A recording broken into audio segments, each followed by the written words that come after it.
Hi, I'm Annie Botticelli, and welcome to my 12-part eclipse series on the eclipses going through the signs and houses.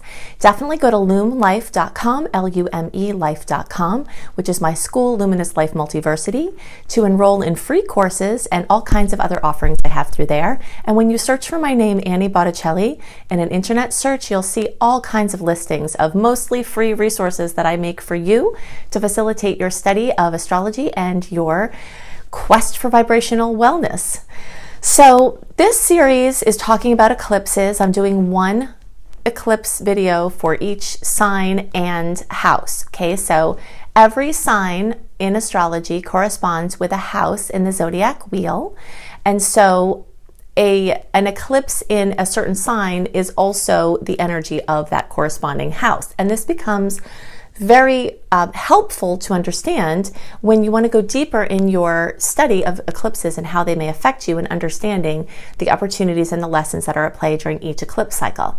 Each eclipse cycle is about 2 years long, and every 6 months in those 2 years we have a hot spot where the actual eclipses occur. So the storylines, the themes, the lessons, the opportunities, the chances to clear karma and get on our dharmic path, which is our highest expression path, which is what the eclipses really represent. They occur along the nodal line, and the nodes represent clearing karma and stepping into our highest expression. So every eclipse that we have and every eclipse cycle that's at play is really facilitating us in healing, clearing karma, and on stepping on our highest trajectory, which is our dharma, our purpose, why we're here. So that's why it's really important to understand them, and why I spend so much time creating resources to facilitate this for you. Okay, so I'm going to give you a little bit of a background on what eclipses, what they represent and what they can bring, and then we'll go into the featured sign and house for this video. Okay, so these eclipses happen twice a year usually. Sometimes it's every 6 months basically, so it could be the beginning of one year and then in the middle and then towards the end, or they're broken up that way. So when the eclipses come, they tend to bring alive and into clear view that scientific law that matter is not created, neither created nor destroyed, it just changes form. We can really see that at play at the eclipses, where it's taking energy from one area, because the eclipses run with polarities. Okay, so there are 12 signs and there are 6 polarities. So there's signs that oppose each other, that are a pair. And the eclipses happen in these 2 opposing signs throughout that 2 years. So it's a reshuffling and a reworking of energy. So one eclipse cycle, it will take from one area and add to the other, and vice versa. So we're just kind of shifting and reshuffling and reorganizing energy in those arenas of your life. The eclipses occur in certain signs, and those effects are global. But they also drill down into certain areas of your chart for each sign, and that understanding this and watching these videos will help you to take the work deeper. Now, in order to figure out during each eclipse cycle what houses are being accentuated for you personally, just watch my monthly videos, and somewhere in the area of the eclipse time, I'll be talking about it, but it will save me a lot of time having this video series to refer you to, so we don't have to cover all of this in each of the horoscope videos, which is what I used to do. Okay, so this reshuffling of energy, where basically the energy isn't it isn't created, it changes forms. So we might see a grandparent die and a child be born. So for that person who's experiencing that, it's like an area of their lives that was present with them for their whole lives is gone, but now this new energy is here. So it's like this major reshuffling of energy, and it very often has very, very major trajectory changes for a lot of people, and it's going to depend on the exact degree that it's hitting planets in your chart. But if it's really affecting you, you'll know it. Everybody else may have a subtle change that's harder to notice or recognize, but it's definitely affecting everyone, regardless of whether we're aware of it or not. And the more you look, the more you'll see these things at play. So eclipse season, what I call eclipse season, lasts about 4 to 6 and even sometimes 8 weeks before the actual eclipse. You'll see a heating up. It's kind of like, I always think about it as a pot on a stove, where it's like a certain pot, okay, and a certain liquid in that pot that has a certain energy that has the signs that are in that eclipse cycle. And during the actual eclipse time, it heats up to a boil, and then during the times in between, it's like down to a simmer. And then turn up, the universe cranks up the messages and they convert from the inner world into the outer world, and we get to see them more clearly. And so it heats up and then it kind of fades back down, and it heats up, but the themes are always at play for these 2 months. For these 2 years. Okay, so just make sure I tell everything else. So the things that happen at eclipse time tend to feel destined a lot of times, where things happen, and a lot of times it's out of our control. Eclipses often bring non-negotiable changes to our lives. It can be very scary and very stressful. So it's definitely a key point around eclipse time to do modalities that help you to ease anxiety, and I discuss those in videos and other offerings that I have on how you can keep the anxiety level low so that you can stay connected with your intuition and with spirit and navigate through them in the easiest way. Okay, so even though there are certain things in our lives that are fated and unavoidable, there are definitely things we have some say in, and we can shift our experience of those events. So understanding all of these things and doing inner work to help clear out the karmic gunk that's coming up can be part of how we can have a better experience of the things that are fated to happen. Okay, so just make sure there's everything I wanted to talk about there.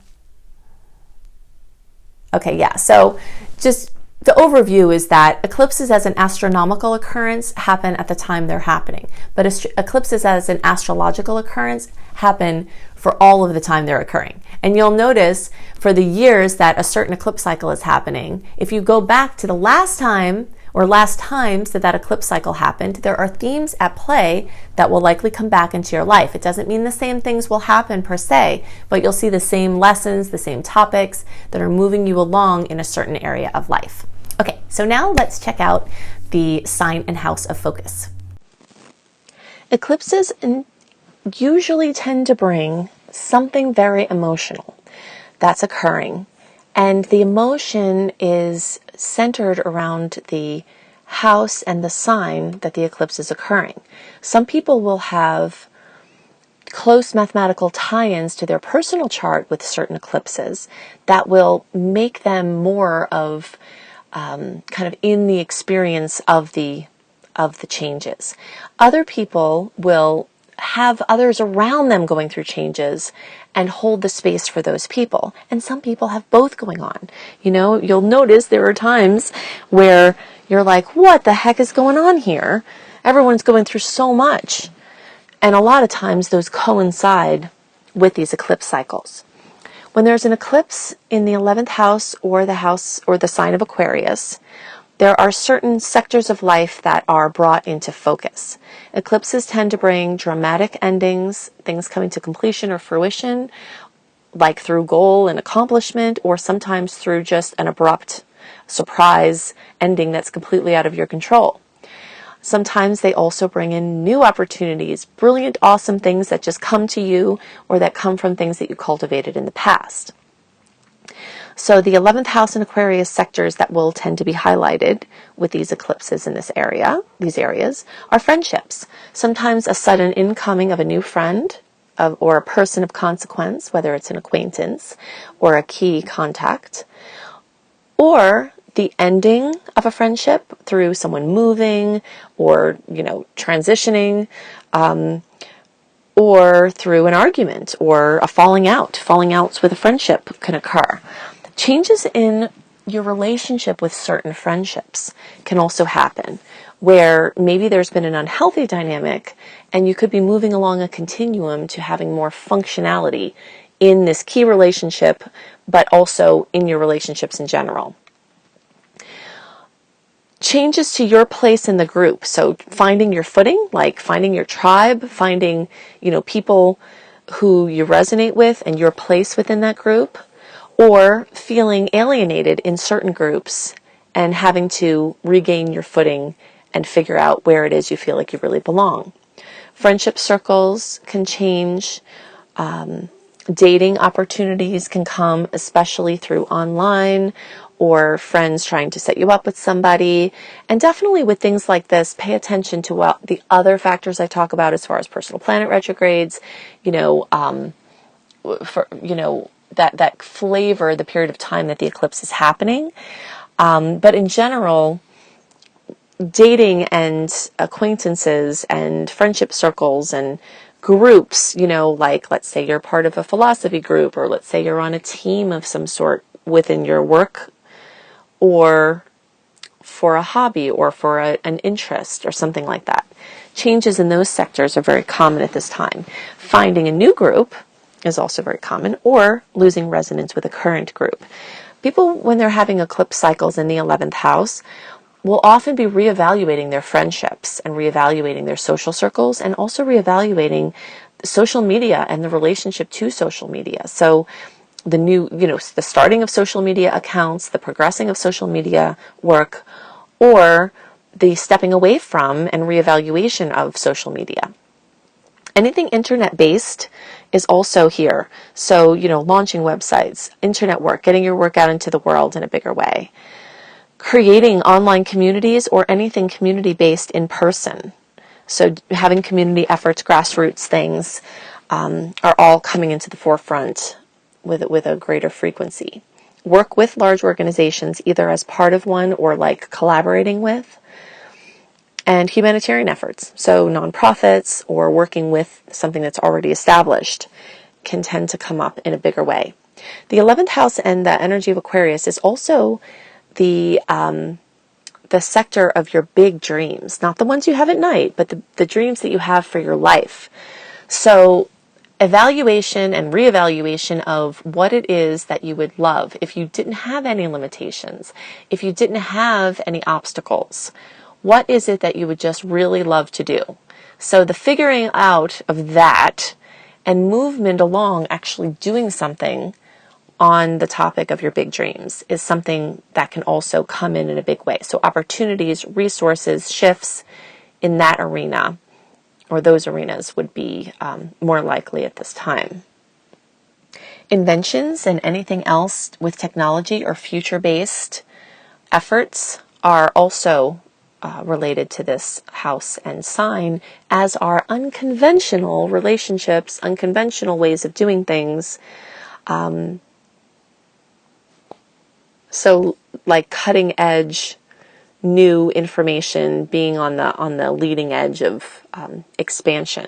So projects that could be related to things like that can come to fruition, or can come in a big way, or move along in a progression. So I hope you loved this. Definitely look at my other resources. If you search for my name, Annie Botticelli, online, you'll find tons of things that I offer you. You can go to my website, anniehelpsyou.com, for lots of blogs and other things that can facilitate your journey. You can go to cozybysweetstarlight.com for written horoscopes, lifestyle blogs, and astrology kissed information that I think you will just love. You can go to lumelife.com, L-U-M-E life.com, to see my school, Luminous Life Multiversity. And definitely check out my growing list of books, including my new book, PLANETOLOGY. If you search for Annie Botticelli and PLANETOLOGY, and Annie Botticelli, Radical Prayer, those are the two books that are out as of the time of my recording this. And I'm sure as this goes on, you will see more books coming out from me. I hope you have a wonderful eclipse season, and I'll see you in another video. Bye!